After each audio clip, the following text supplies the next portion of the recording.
Bonsoir à tous et merci d'être en notre compagnie pour notre émission politique. Ce soir, je reçois Alain Plaisir qui est le président du CIPA, un homme que vous connaissez bien puisqu'il a eu à écrire des ouvrages, il a eu aussi à parler bien sûr de tout ce qui est TVA, etc.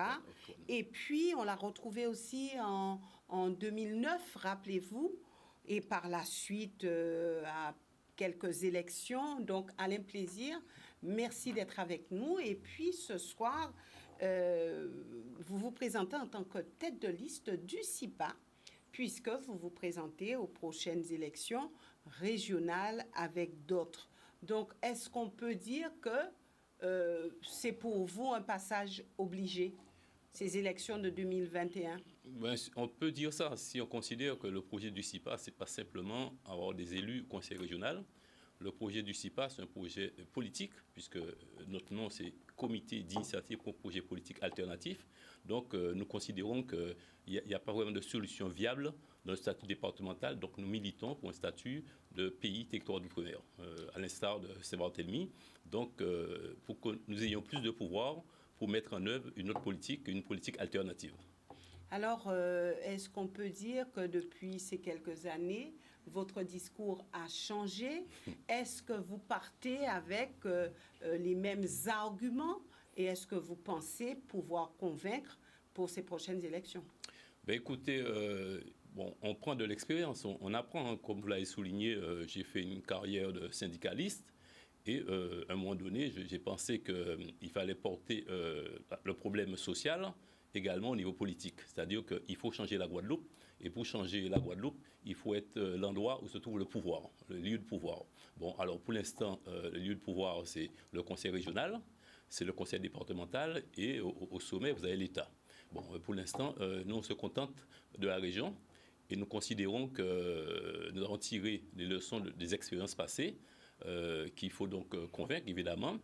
Et il faut travailler, beaucoup travailler, parce que nous, on ne veut pas simplement venir aux élections avec un programme qu'on irait prendre sur Internet. On a travaillé. Ici, vous avez un document qu'on vient de faire paraître. C'est l'un des derniers, c'est le dernier document où on parle des voies et moyens de l'autonomie de l'archipel guadeloupéen. Donc, c'est un travail très, très important où on ne fait pas simplement un constat, on met en place véritablement un projet politique. Donc, la région, nous pensons qu'on peut faire mieux. On peut faire mieux parce que la région qui a été dirigée par deux présidents successivement, M. Lurel pendant 12 ans et M. Chalus depuis 5 ans, bientôt 6 ans, c'est un échec. Puisqu'aujourd'hui, c'est la journée de l'eau, journée mondiale de l'eau, et on voit que beaucoup de foyers en Guadeloupe n'ont pas d'eau.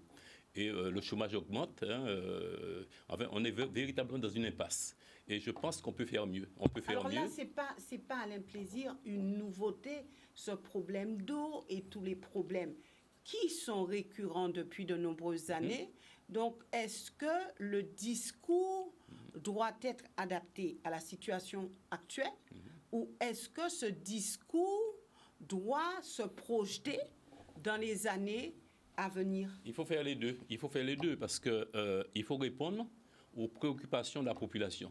Il y a véritablement une souffrance sociale. Il y a des gens qui n'ont pas d'eau, mais il n'y a pas seulement ce problème d'eau, puisque c'est ce problème qui est le plus apparent, mais vous avez des milliers de personnes qui vivent sur le seuil de la pauvreté, qui sont pauvres parce qu'ils sont au chômage, parce qu'ils n'ont pas de revenus. Et donc, il faut effectivement qu'il y ait un projet économique. Et nous, on porte ce projet économique. On porte ce projet économique parce que depuis longtemps, vous avez suivi, vous m'avez invité ici, on parle de mettre en place la conquête du marché intérieur pour permettre aux Guadeloupéens de produire de quoi se nourrir. Or, ce n'est pas le cas. Maintenant, on se rend compte qu'on produit de moins en moins, que nous achetons de plus en plus. Je donne un chiffre comme ça pour donner une idée aux téléspectateurs. Nous avons, entre 2009, l'année du El Café, et 2019, 10 ans après, on est passé de 1,9 milliard d'importations, c'est-à-dire d'achat, à 2,9 milliards. Et entre 2019 et 2020, on est passé de 2,9 milliards à 3 milliards. Cela veut dire qu'il y a 3 milliards qui ont quitté la Guadeloupe et qui ont été créés des employeurs Et donc, on est en train de s'appauvrir.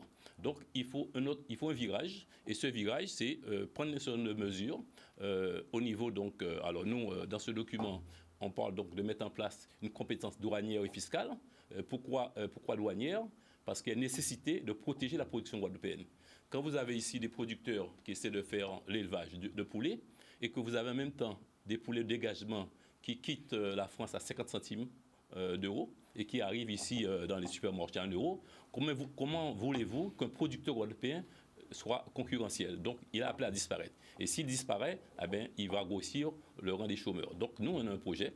Ce projet, donc, c'est avoir des compétences nouvelles, donc un pouvoir guadeloupéen. À l'instar d'ailleurs de Saint-Barthélemy, il ne faut pas aller chercher très loin. Vous avez donc à Saint-Barthélemy un pays qui est une commune de la Guadeloupe qui a les compétences de la commune, du conseil général et de la région.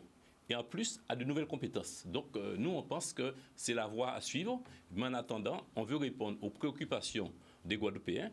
C'est pour cette raison qu'on va aux élections régionales pour pouvoir répondre à un certain nombre de préoccupations immédiates. Alors, Alain Plaisir, vous avez pris, je dirais, votre bâton de pèlerin depuis maintenant de nombreuses années. Est-ce qu'on peut dire que votre message n'a pas été entendu? Est-ce qu'on peut dire que vous êtes peut-être trop technique et que ce n'est pas à la portée de tout un chacun? Comment avez-vous analysé la situation?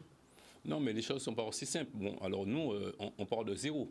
Si vous voyez tous les partis politiques ici, ce sont des appendices des organisations françaises. Vous avez eu le Parti socialiste, la fédération du Parti socialiste, ça dépend des socialistes en France. Vous avez eu les républicains qui dépendent du républicain. Nous, on part de la Guadeloupe et on dit il faut un projet alternatif. Il faut changer nos relations avec la France et l'Europe. Bon, donc il faut à la fois du temps pour rassembler, faire un parti structuré, parce que le parti maintenant est structuré. On a une assemblée générale, on a un site internet, et tout ça, ça demande du temps. Ça demande du temps aussi de faire un programme. Parce que le problème, alors peut-être je suis technique, mais c'est justement le problème des élus qui nous dirigent, c'est qu'ils n'ont pas de technicité et quand ils viennent en face du préfet, quand ils viennent en face de quelqu'un de l'État, eh bien, ils ne font pas le poids. Mais le discours, il est fait pour être compris de la population avant tout. Bien sûr, mais le travail, on le fait parce que si le CIPA, comme je vous dis, qui a démarré, c'est le néant, il n'y avait pas d'organisation avant, il n'y a pas d'organisation, on dit par exemple le Parti communiste, un parti qui a été créé, qui est une fédération du Parti communiste français. Nous, on a été créé. On sort du néant et on est créé. Donc, il faut du temps. Bon, alors actuellement, nous avons des militantes, nous avons beaucoup de militantes, nous avons des militants. Combien? On dépasse 200 adhérents maintenant. Et on a fait une percée ces 2 dernières années parce que il faut du temps pour qu'une idée nouvelle fasse son chemin. J'aime bien utiliser cette formule. Une idée devient majoritaire quand elle rejoint les préoccupations de la population.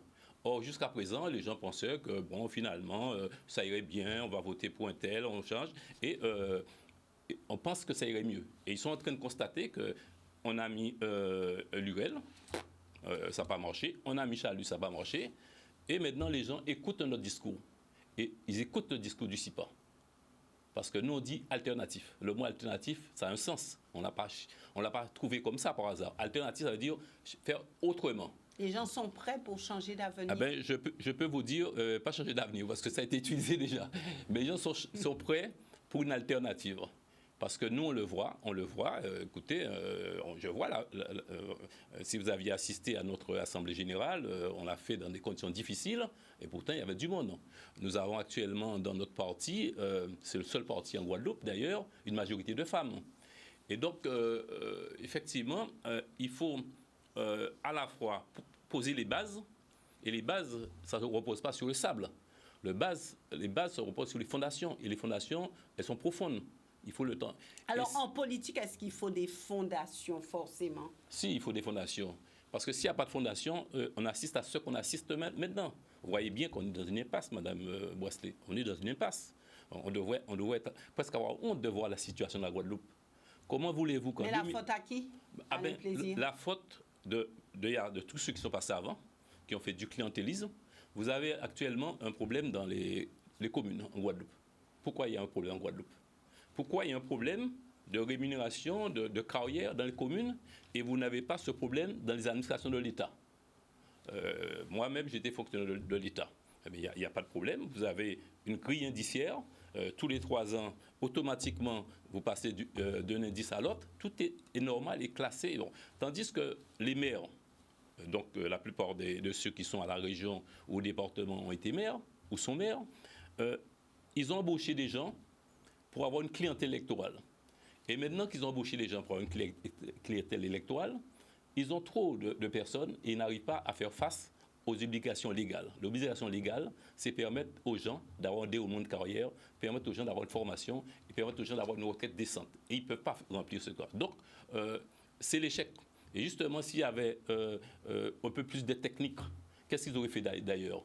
Au lieu de faire un personnel où il y a 90% de cadres C, avec du personnel non qualifié, quelques cadres B et encore très très peu de cadres A, eh bien, ils auraient fait une autre forme de pyramide. Ils auraient fait une pyramide un peu plus, avec beaucoup plus de cadres A, donc des agents de conception, des agents d'encadrement, de cadre B, et des agents de cadre C. Donc voilà comment on organise. Et mais comment toutes ces personnes dont vous parlez sont élues, mais réélues encore et encore? Alors est-ce que la population a la même lecture que vous de ce qui se passe sur l'échiquier politique? Bon, écoutez, les gens sont élus. Hein. La vie, c'est pas figé comme ça. Si vous allez prendre, si vous prenez dans l'histoire mondiale, Abraham Lincoln, quand il a été aux élections la première fois, il a fait 1%. Après, il a dû faire 2%. Il a dû aller 4 fois aux élections pour gagner. Donc, ça veut dire que les idées évoluent. Des gens sont maintenant au pouvoir, mais il y a des maires qui ont été élus avec moins de 30% de votants. Donc, ça veut dire qu'il y a beaucoup d'abstentions. Et ce sont ces abstentionnistes qui sont en train d'écouter notre discours. Donc, moi, je suis très confiant pour l'avenir. Je suis très confiant. N'avez-vous pas peur que le système puisse vous broyer? On voit qu'à l'aube des élections régionales et départementales, ben, on coupe les têtes, on arrive à faire sortir certaines choses qui ne sont pas vraies. Enfin, bref, on malmène ce qui pourrait quelque part déranger. Alors, est-ce que vous n'avez pas peur de ça? C'est possible, mais moi, je n'ai pas de casserole. J'ai pas de casserole, donc moi, je suis clair, je suis net, je suis transparent. On ne peut pas vous créer des casseroles? Non, on ne peut pas. C'est difficile de créer des casseroles parce que je suis transparent. Jamais, tout ce que j'ai fait, depuis des années que je milite, j'ai été dans les combats où il fallait être. Vous avez cité le Capé. Pourquoi j'étais pas obligé, hein. C'était pour défendre donc, les intérêts les plus pauvres, hein, donc contre la vie chère, contre la profitation. Alors à ce moment-là, il aurait fallu qu'on puisse faire bloc autour de vous, ce qui n'a pas été le cas. Ça n'a pas été le cas, mais on ne refera pas l'histoire. On aurait bien aimé, mais on ne fera pas l'histoire. Donc tout ça sont des expériences. C'est l'histoire de la Guadeloupe. L'histoire de la Guadeloupe, c'est fait aussi de trahison, c'est fait aussi de choses qu'on ne comprend pas tout de suite et qu'on comprendra après. Donc ça n'a pas été fait, c'est un dommage. C'est dommage parce que si ça avait été fait, s'il y avait véritablement une issue politique à la crise sociale, eh bien, on ne serait pas comme ça à parler des problèmes de l'eau, tout ça. Bon. Est-ce que l'intérêt supérieur aujourd'hui, est-ce que l'intérêt supérieur des Guadeloupéens, c'est ce qui prime lorsqu'on regarde tout ce qui se passe? Ben, pour certains, non. Pour certains, c'est se remplir les poches, c'est faire carrière. Bon. Vous savez, nous, on a un principe, nous aussi pas, on dit que ce sera un homme, un mandat. Et vous voyez, tous ceux qui sont là, ils se battent pour avoir 2, 3, 4 mandats. Et pourquoi ils veulent avoir 3, 4, 5 mandats? Vous croyez que c'est parce que c'est l'amour du travail? Simplement, c'est pour s'enrichir, c'est mettre de l'argent dans les poches. Quand vous voyez quelqu'un qui est président, vice-président, je prends un exemple, sans citer de nom, vous saurez qui. Vice-président du conseil régional, président d'un EPCI, maire d'une grande commune, plus administrateur de cercle. Attention, pourquoi? Je pense qu'il faut que déjà il y a trop de structures en Guadeloupe, mais admettons, mais il faudrait que ce soit des hommes différents qui gèrent ces structures parce qu'il faut du temps, il faut de la compétence et on peut être compétent dans tout. Donc il faut refaire les lois puisque la loi donne le droit à ces personnes de pouvoir cumuler. Tout à fait. Mais nous aussi, on est clair, on est contre toutes ces structures. On est pour un pouvoir guadeloupéen, un pouvoir central, qui dirige la Guadeloupe et les communes. et toutes les autres structures, le conseil départemental, les EPCI, compagnie, on n'en a pas besoin. Il faut un pouvoir central qui récupère les finances, qui a un budget et qui permettent de... Bon, donc il y a beaucoup de choses à faire. Par exemple, vous avez la fiscalité, ça ne tient pas en Guadeloupe. Vous avez, par exemple, un débat actuellement sur l'octroi de mer. Eh bien, c'est quoi l'octroi de mer? C'est une loi en France qui décide comment on va gérer une taxe qui est perçue sur le consommateur guadeloupéen. Et si vous prenez l'exemple de Saint-Barthélemy, ils ont effectivement une taxe, mais c'est eux qui décident. Vous n'avez jamais entendu de débat sur la question fiscale à Saint-Barthélemy. Ils sont en train de gérer leur fiscalité tranquillement, alors qu'en Guadeloupe, l'Europe vous dit, si vous taxez Evian, il faut taxer Capes. C'est ça. C'est devenu un monstre. Donc, il y a tellement de choses à changer. Il faudrait presque faire une révolution en Guadeloupe pour remettre les choses à plat.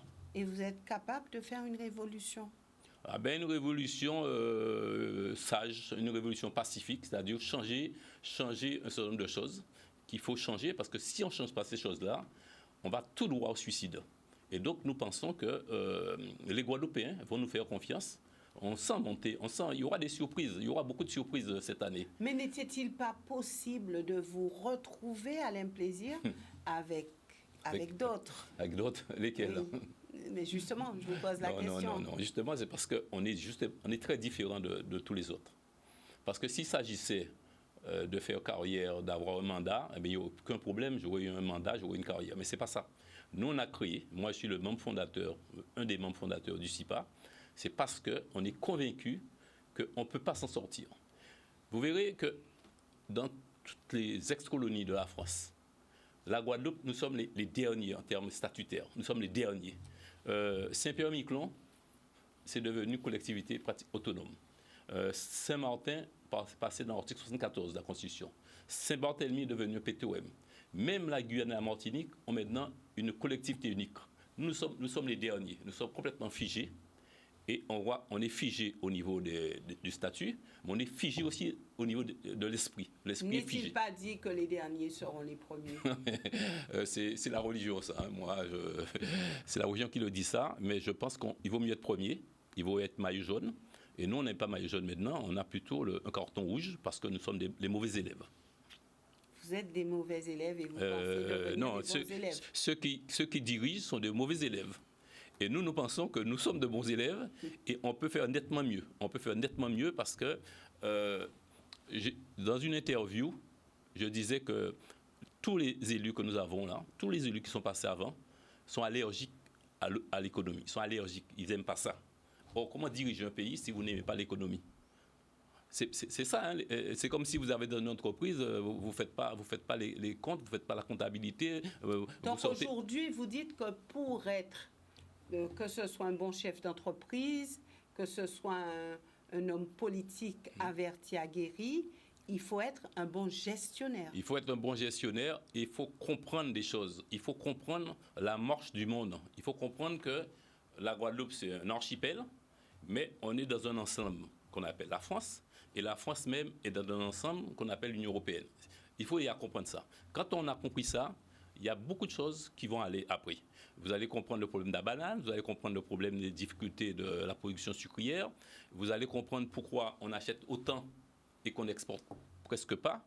Vous allez comprendre beaucoup de choses. À ce moment-là, quand vous avez compris comment fonctionne le système mondial, vous allez mettre en place une politique adaptée à votre pays. Selon la formule que j'aime aussi, cette formule-là, pensée globale, agir local. Alors, est-ce que... ce n'est pas un petit peu utopiste? Non, ce n'est pas utopique. Parce que si vous ne pensez pas global, vous n'avez rien compris. Je vais prendre un exemple. Vous votez pour des députés. Vous allez envoyer des députés en France. Et vous croyez que les députés ont le pouvoir de défendre la production de banane? Non, parce que ça ne dépend plus de la France. C'est l'Union européenne qui signe des accords avec les autres pays.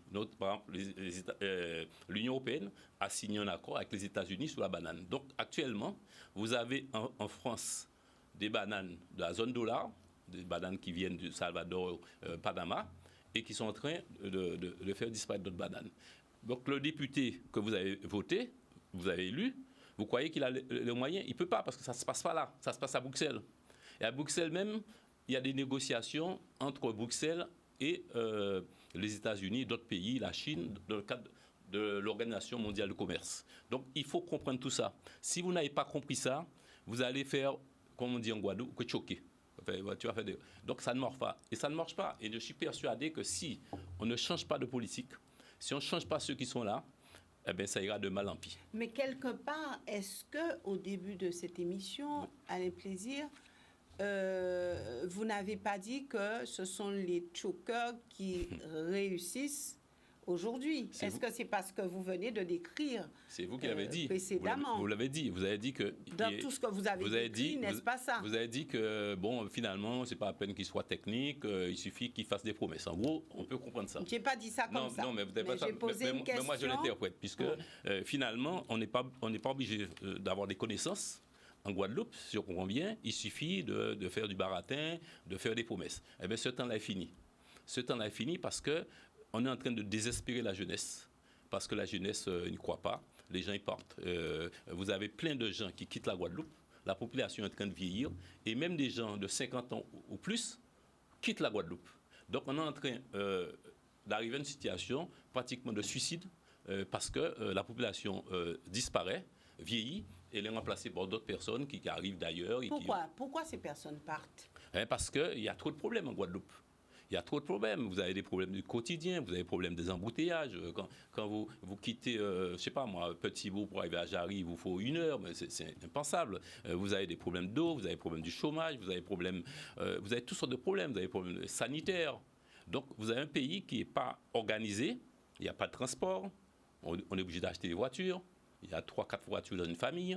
Donc, vous avez une organisation de la société à mettre en place et ce n'est pas en choquant que vous allez le faire. Il faut dire, voilà comment ça fonctionne. On fait le constat que ça fonctionne mal. Qu'est-ce qu'on doit faire? Et qu'est-ce qu'on doit faire? Et quand on a dit qu'est-ce qu'on va faire, eh bien, on met en place une politique différente. C'est ce qu'on appelle l'alternative. Différente. Je sais que c'est un mot que beaucoup de gens répètent maintenant, alternative. Mais nous, on l'a mis dès le départ. Il faut faire une politique différente. Et politique différente, c'est voir, je prends un exemple. Vous avez toutes ces structures en Guadeloupe, conseil départemental, région, EPCI, compagnie. Eh bien, est-ce que vous savez que pratiquement 75%, par exemple, le conseil départemental, pratiquement 80% du budget, c'est le fonctionnement. C'est bon, évidemment, payer les gens qui sont RSA, compagnie. Donc, il reste très peu d'argent pour l'investissement. Si vous prenez les autres communes, c'est pareil. Tout l'argent passe dans le fonctionnement. Il y a très peu d'argent pour investir. Donc, déjà, il faudrait qu'il y ait moins de structures. Mais en attendant qu'il y ait moins de structures, il faut mettre en place des structures un peu plus viables. Je prends par exemple l'octroi de mer, c'est uniquement pour donner l'argent aux communes et ces communes-là vont payer les agents. Moi, j'aimerais qu'une partie des recettes de l'octroi de mer aille à la production, à aider les producteurs agricoles, à aider les artisans, à aider les pêcheurs pour qu'on crée une activité en Guadeloupe. Mais on ne crée pas d'activité. L'activité disparaît. Est-ce qu'aujourd'hui, on peut dire que les conditions sont réunies pour que vous puissiez être, on va dire, dans tout ce que vous êtes en train de nous décrire? Est-ce que les conditions sont réunies pour que vous puissiez mettre en œuvre vos ambitions? Tout à fait. Bon, les Guadeloupéens m'entendent actuellement, donc ils savent qu'il faut changer les choses. Ils le savent. Et moi, je le sens, je le vois à travers les témoignages. Donc, c'est l'heure du changement. Et je suis persuadé que nous allons apporter le changement. Et donc, tout le travail qu'on va faire maintenant, c'est persuader les Guadeloupéens qu'il y a une alternative, il y a un changement, il y a une espérance et qu'il faut sortir des sentiers battus, il faut sortir du système où on vote pour ce gars-là parce qu'il nous tape la main sur les épaules, des petites faveurs, aller prendre un petit coup, jouer à la belote. Ça, c'est bien sympathique, mais finalement, les résultats sont catastrophiques. Donc, je pense que notre discours, il est en train de passer. Je suis en train de le sentir là maintenant. Ouais. Je suis en train de sentir que ça passe parce que les gens ont envie d'entendre autre chose et surtout de faire autre chose. Ce que vous êtes en train de nous dire aussi, pas d'alliance en perspective, vous y allez, vous et vos idées. Ah non, j'ai pas dit ça. J'ai pas dit pas d'alliance. Nous sommes en train justement de travailler dans un regroupement avec des gens qui pensent comme nous. Alors nous avons par exemple, Ambition Guadeloupe qui travaille avec nous. Nous avons Joseph Séné qui est à Sainte-Rose. Nous avons Guylaine Jeanne qui est au Gosier. Et nous allons rencontrer d'autres organisations qui sont d'accord avec l'idée du changement. Parce que pour nous, la région, ce sera un tremplin, c'est-à-dire un endroit où on pourra parler guadeloupéen. Et donc, on est en train de rassembler les gens. Mais au centre de ce regroupement, il y a le CIPA qui a déjà travaillé, qui a un projet, mais on va s'enrichir de l'apport des autres. Et c'est pour ça donc que... Vous avez décidé de voir les membres du PARÉ. Est-ce que vous avez décidé aussi... C'est pas prévu le PARÉ, mais non, c'est prévu de rencontrer le Parti communiste guadeloupéen. Oui. On a rencontré d'autres organisations à Marie-Galante aussi. Donc je ne vais pas citer des noms, mais on travaille avec d'autres organisations qui sont surtout dans les communes, et qui ont un public, qui ont, j'allais dire une clientèle, non, qui ont des gens qui votent pour, qui font confiance à ces personnes-là. Et le CIPA donc travaille dans ce regroupement, mais on ne veut pas créer l'illusion, on ne va pas aller avec ceux qui sont au pouvoir là maintenant, il n'est pas question qu'on aille, parce qu'on sait très bien qu'ils vont nous vouloir qu'on fasse la politique qu'ils veulent faire, et donc on est contre cette politique. Une politique, on est en train de toujours faire les mêmes choses pour les mêmes résultats qui sont négatifs. Donc, pour répondre à votre question, on est bien pour une alliance, mais une alliance avec des gens qui nous ressemblent, donc, c'est-à-dire des gens qui sont pour le changement du statut de la Guadeloupe, qui sont pour un statut qui donne des réels pouvoirs aux Guadeloupéens. Merci Alain Plaisir d'être revenu sur ce plateau. Merci aussi à vous, téléspectateurs, de nous avoir suivis. Nous nous retrouvons demain pour notre émission Que les choses soient dites. Excellente soirée à tous.